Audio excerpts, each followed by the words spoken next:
Oi, it's Silverette again, and I have decided that this amazing little roller coaster is going to be called... please cooperate. Flügel der Freiheit. No, not like that. Alright.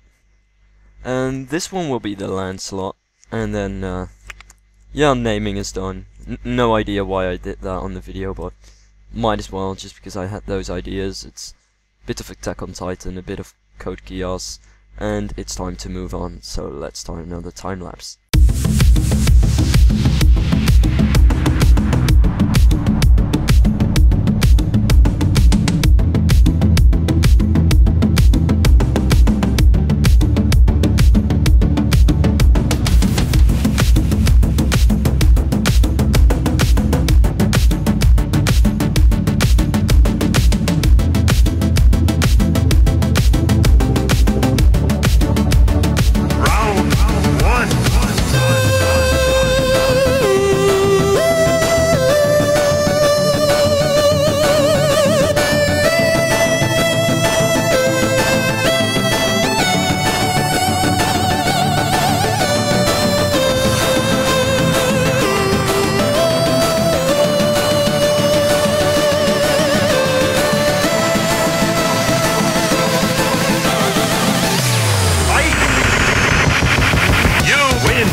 Alright, so all that's left for me to do right here, right now, is just some finishing touches on the rock work right here.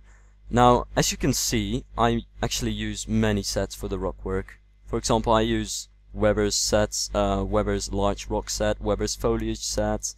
I'm using My Girl Pepper's Yosemite rocks, and the reason why I'm doing this is, okay, it really annoys me in Roller Coaster. Well, it doesn't annoy me. Well, it's not smart in Roller Coaster 3 to build a huge mountain of rocks out of the same rock, the same texture, maybe not the same shape, but same texture, and it still does make a difference whether you've got multiple kinds of textures or whether you're using one texture. For example, the mistake that I see many people making with, for example, a set like Shy Guy's rocks is they'll use many different shapes of rocks, but just one texture, and it'll look like one big wall of unrealistic, boring, bland rock without real depth to it. And you can create some feeling of depth using more rocks, and it's just a little bit of variation, and it makes the entire mountain or whatever you're making less boring, like I did with the flying coaster over here. Actually use many sets. Now another thing that I have learned just through some experience is that rockwork does look better if you scatter it out in clusters, but also if you surround these clusters by smaller rocks.